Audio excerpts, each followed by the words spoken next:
용용이의 경제학 교실. 안녕하세요. 용용입니다. 오늘은 정보에 대한 이야기를 할 건데요. 정부가 돈을 사용하는 방식에 대해서 문제 제기를 조금 해야겠다라고 생각을 해서 이번 시간을 마련하게 됐고요. 아무래도 현 정부가 큰 정부를 지향하고 있고 복지 정책을 지향하고 있다는 사실은 우리가 잘 알고 있는데요. 거기에 따라서 우리가 어떤 이야기를 많이 했냐면 지금까지는 돈을 많이 사용하니까 이제 재정에 문제가 생길 것이다. 혹은 GDP 대비 정부 부채에 문제가 생길 것이다. 혹은 세금이 늘어날 것이다. 그리고 돈을 더 많이 풀었으니까 거시경제에 어떤 영향을 미칠 것이다와 같은 이야기를 많이 했었어요. 그런데 오늘은 그런 이야기가 아니라 정부가 돈을 사용하는 방식에 대해서 혹은 사용하는 처가 어딘지에 따라서 조금 이야기를 해보려고 합니다. 우선 계속해서 말하지만 현 정부의 목표는 뭐냐면 복지를 강화하는 것입니다. 제가 지난 영상에서 어떤 이야기를 한 적이 있냐면 드라마 두 개를 비교한 적이 있어요. 재벌집 막내 아들이랑 김 부장 이야기를 두 개를 비교해서 경제를 바라보는 관점의 차이에 대해서 이야기를 했었어요. 그러면 현 정부는 어떤 기조를 가지고 있냐면 개인의 삶에 조금 더 집중을 하고 있거든요. 그래서 그 개인의 삶을 행복하게 만들어주는 게 중요한 것이 아니냐라고 생각을 하고 있고요. 아무래도 거시경제에서 생기는 문제들은 그것은 이제 관심이 아주 없다라고 말하기보다는 이제 관심이 조금 뒷순이에요. 밀려져 있다라고 보시면 됩니다.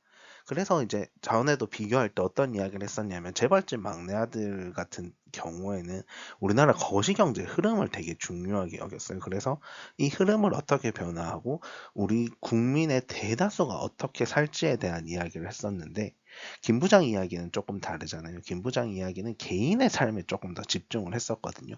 그래서 현 정부도 지금은 국가 전체의 거시경제보다는 개인의 삶에 조금 더 집중을 하고요. 이 개인의 삶의 행복이 늘어나면 우리 모두가 행복할 것이다 라고 생각하는 관점에서 이제 복지를 조금 더 강화하고 있고요. 그래서 큰 정부들이 복지국가를 지향하는데 그 과정에서 보면 대부분이 이와 비슷한 결로 흘러가게 됩니다. 그런데 제가 이제 문제 제기하고 싶은 거는 사실 여러 가지가 있는데요. 첫 번째로 우리나라에서는 일단 성매매가 이제 특별법에 의해서 금지되어 있거든요. 그런데 강제로 성매매하는 여성들은 이제 성매매 피해 여성이라고 해서 구제를 해야 된다라고 이야기를 하고 있습니다. 그리고 이런 성매매 피해 여성들을 지원하는 방식에서 이들이 성매매를 안 하게 됐을 때 월에 620만 원이나 준다라고 하더라고요. 그런데 620만 원이란 돈을 세후로 받게 될 거잖아요. 정부가 지원금을 주는 과정에서 세금을 떼고 주진 않을 거잖아요. 그럼 620만 원을 받는 월에 620만 원을 받는 경우를 생각해 보면 이제 순수익으로만 따졌을 때 연봉이 대략 7천이 넘어가거든요. 그런데 우리가 생각해 보면 고액 연봉자들은 연봉 세금이 거의 반 이상을 떼가잖아요. 그러면 이 사람들이 세금을 낸다라는 기준을 세워보면 연봉이 거의 1억에 도달하게 되거든요. 그래서 우리가 역으로 계산해서 생각해 보면 대략 연봉 1억이 넘어가게끔 우리가 지원을 해주고 있다라고 이야기를 하는데 사실 성매매 피해 여성이라고 해서 그들이 모두 성매매를 강제로 당하고 있고 인신매매를 당하고 있는 것이냐라고 생각해 보면 사실은 아닐 확률이 되게 높거든요. 이게 보는 관점에 따라 차이가 있는데 누군가는 분명 자발적으로 나설 거고 그 자발적으로 성매매를 하고 난 이후에 자기가 피해자가 될 수도 있다라고 생각을 하거든요. 물론 우리 사회에서 성매매에 대한 그 낙인 이론이란 게 분명 존재하고요. 그 낙인에 따라서 다음 사회생활이 힘들어질 수 있으니 그들을 구제해주고 그들이 피해를 보고 있다면 거기서 벗어나게끔 해줘야 되는데 지금의 정부 정책은 사실 돈을 지원해 주는 거 외에 무엇을 하고 있는지 제대로 확인하기가 힘들다라고 이야기를 할 수 있고요. 그들이 다시 성매매 시장으로 돌아갈 수도 있게 되거든요. 그리고 더 중요한 것은 이들이 자발적으로 했을 때 매도자가 되고요. 이들도 사실은 성매매 특별법에 의해서 처벌 대상자가 돼야 되거든요. 그러면 사실은 범죄자가 조금만 조정하면 연봉 1억을 국가에서 지원받는 사람이 될 수가 있다라는 위험성이 분명 존재합니다.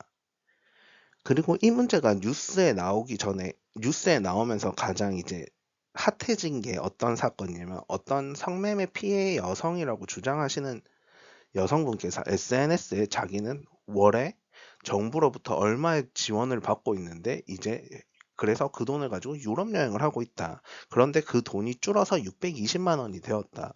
그래서 나는 돌아가서 다시 성매매를 할 것이다 라는 뉘앙스의 글을 작성했었거든요.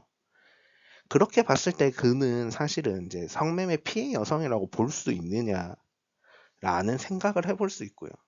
그리고 또 그가 자발적으로 성매매를 하게 되면 그것은 이제 범죄자의 영역으로 또 넘어가는 이야기가 되거든요.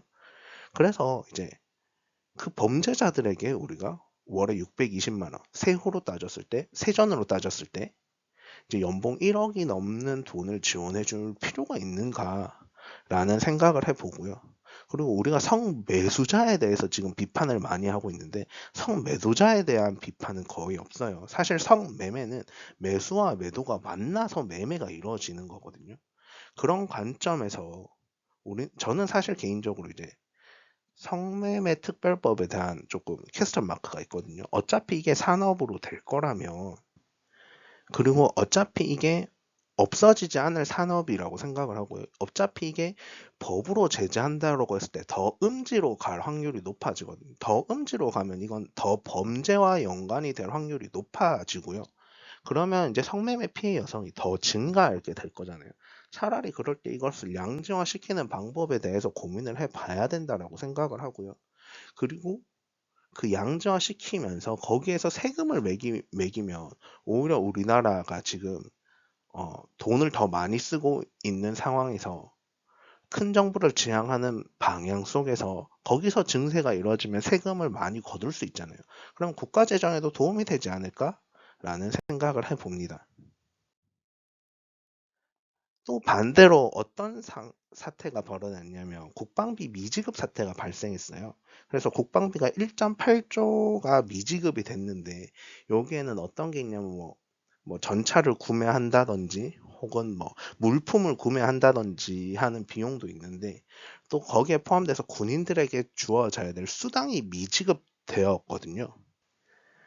요 책은 병사들의 월급이 계속해서 올라가고 있어요. 그리고 병사들이 이제 그 월급 말고도 지원금 같은 게 존재하거든요. 그러면 이제 초급 간부들의 불만이 생겨요. 초급 간부들은 더 힘든 일을 하고 더 많은 책임을 가져야 되는데 월급이 이제 병사와 비슷해지는 수준이 되는 거잖아요. 그러면 초급 간부에 대한 그 월급도 높아져야 되거든요. 그렇게 이제 변화가 생겨야 되는 상황 속에서 이제 국방비가 미지급되고, 특히 이 중에서도 수당이 미지급되고 있으면 사실 사람들이 일하는 과정에서 제대로 일할 수 있겠느냐라는 고민을 해보거든요. 특히 우리가 자주 잊고 있는데, 우리는 현재 전쟁 중인 국가잖아요. 전쟁을 잠시 휴전하고 있는 거지 전쟁이 끝나지 않은 상태거든요. 그랬을 때 우리나라에서 국방이란 게 얼마나 중요한지에 대해서 한번 생각해 볼 필요가 있고요. 그 국방을 담당하고 있는 군인들의 역할에 대해서도 우리가 생각을 해볼 필요가 있다라고 생각을 하는데, 그들에게 수당이 미지급되고 그들의 사기를 꺾는 게 우리나라에 얼마나 악영향을 미칠지, 특히 우리나라 안보에 어떤 영향을 미칠지에 대한 생각을 해볼 필요가 있다라고 생각을 하고요. 더불어서 그 안보가 불안해지면 우리나라 경제도 같이 불안해질 수밖에 없거든요. 과거 우리나라에서 증시를 보면 항상 나오는 이야기가 뭐냐면 지정학적 리스크예요. 그래서 북한이 미사일을 쏘게 되면 그날 증시는 다 떨어지거든요. 그런 영향이 존재했었고, 특히 우리나라는 외국인의 영향을 많이 받고 있는데 그 외국인들의 매매에 정말 많은 영향을 미쳤던 게 사실 지정학적 리스크입니다. 그런 과정에서 우리나라의 안보가 튼튼해야 우리나라의 경제도 이제 튼튼해진다. 우리나라 경제 펀더멘탈이 강해진다라고 이야기를 할 수 있는데, 그들의 사기를 꺾은 것은 잘못된 것이 아닌가라는 생각을 해봅니다. 그래서 결론을 내보면요. 이제 우리나라에서 복지 예산을 쓰는 과정에도 우선순위가 분명 존재할 거예요. 복지 예산뿐만 아니라 그냥 예산을 쓰는 과정에도 우선순위가 존재할 것이라 생각을 합니다. 군인들에게 월급을 늦게 주고 혹은 이게 이제 지금 당장은 군인이지만 공무원들에게도 이제 수당을 주는 게 늦어질 수도 있는 거잖아요. 국가를 위해서 노력하시는 분들의 수당이나 월급이 늦어지면 전 안 된다라고 생각을 해요. 더군다나 전쟁 중인 국가잖아요. 전쟁 중인 국가에서 이런 일이 생기는 것은 더더욱 위험하다라고 저는 생각을 하는데요. 이 복지를 위해서 이제 국가를 위해서 헌신하시는 분들의 그 수당이 늦어지는 것은 우리가 지금 정책을 세우는 과정에서 예산 정책을 세우는 과정에서도 우선순위를 잘못 세우고 있다라고 저는 생각을 하고요. 이 부분은 분명 개선이 되어야 된다라고 저는 개인적으로 생각합니다.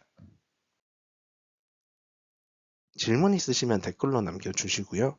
구독과 좋아요는 필수입니다.